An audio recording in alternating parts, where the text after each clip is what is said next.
Welcome back to my channel to learn Vietnamese with me. Today I would love to tell you how to say how are you and how to answer that question in Vietnamese. Now let's see some example with me. For the first way, you can say Bạn khỏe không?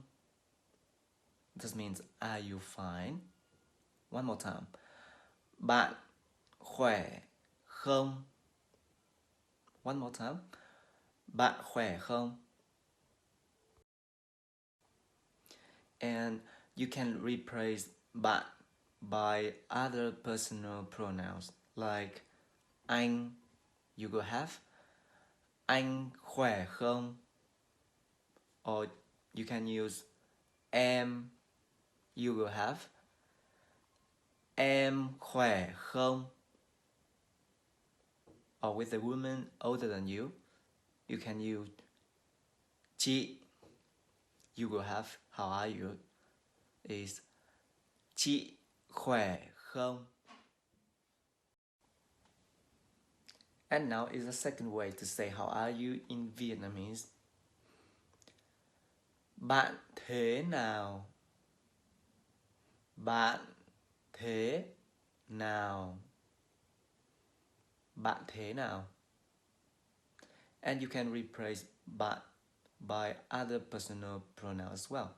You will have anh thế nào?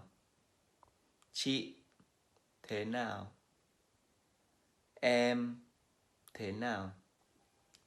Now, let's learn how to answer how are you in Vietnamese.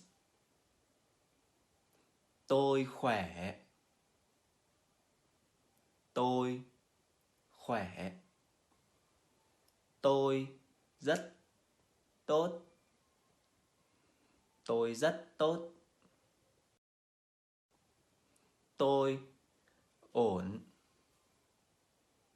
Tôi ổn. Tôi không tốt lắm. Tôi không tốt lắm. Tôi rất tệ. Tôi rất tệ. Tôi đang ốm. Tôi đang ốm.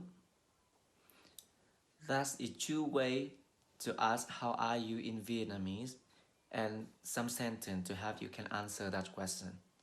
So in next video, I will introduce you how to use some common personal pronouns in Vietnamese. That's very important when you're speaking or when you communicate with people in Vietnamese. So let's see next video and you will understand how to use personal pronouns in Vietnamese. Thank you.